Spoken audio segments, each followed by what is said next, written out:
Hola, ¿cómo estás? Hoy te quería hablar sobre el apóstol Pablo. Una historia muy interesante, la vida de este hombre. Primero llamado Saulo, Saulo de Tarso. Una persona que habla la Biblia que había sido preparada en en la mejor universidad, podríamos decir, de su época, con maestros muy conocidos que los nombra la Biblia, que era Gamaliel, que era una persona muy instruida en todo, en letra, como en religión, en todo, ¿sí?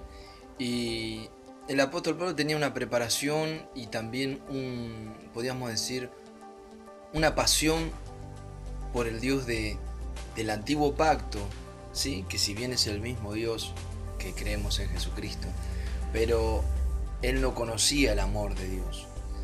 Entonces, en ese celo, podríamos decir, en esa pasión por agradar al Dios como él había leído en el antiguo pacto, sin tener entendimiento, sin la iluminación del Espíritu Santo en su vida, él pensaba que todo el que se oponía a esa fe que él hablaba en el antiguo pacto o a esa creencia del antiguo pacto, él no pudo interpretar que el cristianismo o que los cristianos que habían sido transformados por el amor de Cristo y que Cristo había venido hacía unos años y había dado su vida y él sabía y tenía conocimiento de la existencia de Jesucristo, pero como muchos que no conocen a Dios, solo lo conocen como un hombre histórico, como una persona que fue buena o un profeta, él tenía el mismo pensamiento de Jesús hasta que tuvo un encuentro con el verdadero.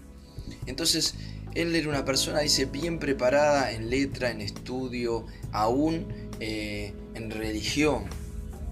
Una persona que podríamos decir de bien, sí, que todos hablaban bien del apóstol Pablo, de Saulo en ese momento.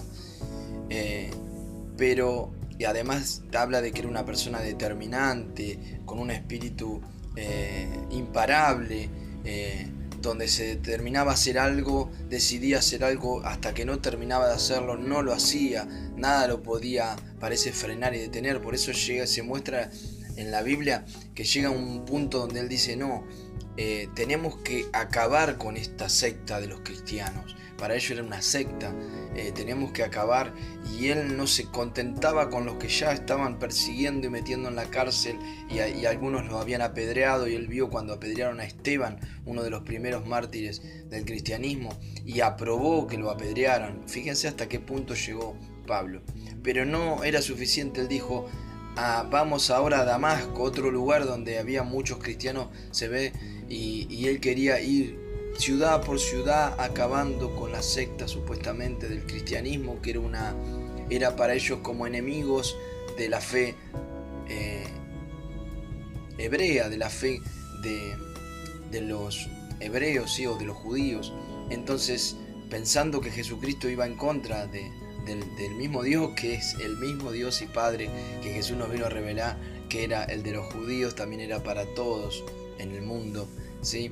Jesús vino a revelar al Padre, vino a revelar la verdadera fe, la verdadera fe que no es solo en letras, sino también en amor, en misericordia, ¿sí? Y entonces el apóstol Pablo encara para Damasco, encara determinado, nada lo podía parar, solo lo podía parar el amor y el poder de Dios, que se encuentran en el camino a Damasco. El mismo Jesús se encuentra con el apóstol Pablo, ¿sí? Y le habla. Fíjense qué encuentro, porque no lo podía parar nada más que Dios y el propósito de Dios en su vida. Dios lo había elegido y lo había llamado, y a eso es lo que quería apuntar a tu vida. Cuando Dios te llama, cuando Dios tiene un propósito contigo, por más que tú estés preparado y con toda la intención de hacer lo contrario a lo que Dios quiere, Dios un día se va a parar en tu camino y va a desviar toda esa mala intención. Por ahí, en el fondo, creías que era algo bueno. En el fondo, te preparaste, hiciste todo para luchar contra algo o para hacer algo que creías que era bueno, pero no era lo correcto, no era lo que Dios quería que hagas. Entonces, como el apóstol Pablo, un hombre preparado, un hombre con un carácter muy, podríamos decir, destacable, una persona que uno dice, bueno, lucha hasta el fin, cualquiera diría esta persona es un ejemplo a seguir. Entonces Dios tuvo que intervenir, y como Dios tenía un propósito con él, desvió eso malo, todo eso malo que él tenía, pero tenía una buena preparación y un buen carácter para trabajar y para hacer también lo bueno.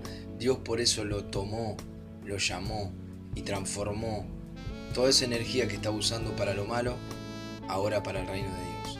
Y vemos lo que fue el apóstol Pablo, uno de los mayores evangelistas que predicó en todo el mundo conocido en esa época, y que hizo tanto bien predicando de Cristo, dejándose usar por él, sanando enfermos y predicando el evangelio, haciendo la voluntad de Dios. Dios puede hacer lo mismo en tu vida, querido amigo. Si Dios te ha llamado, Dios se va a poner en tu camino y va a desviar todo aquello que tú tienes para mal, para bien, lo transformará para bien. Pero si hoy estás siendo advertido con este ejemplo, no esperes que Dios se ponga en tu camino y te haga caer del caballo, sino toma la decisión hoy de seguir a Cristo y dejarte guiar por Él, para que todo lo que vos tenés bueno en vos lo puedas usar también para el reino de Dios y para lo que Dios quiere, y no lo inclines hacia el mal. Bueno, esta palabra ojalá te ayude. Que Dios te bendiga, que Dios use tu talento, tus capacidades, tu preparación para el propósito que Él tiene para tu vida y para los que te rodean. Puedes ser un fiel instrumento de Dios si te pones en sus manos. Ojalá esta palabra cambie tu vida hoy y la transforme para mejor, así como hizo con el apóstol Pablo. Un abrazo, que Dios te bendiga.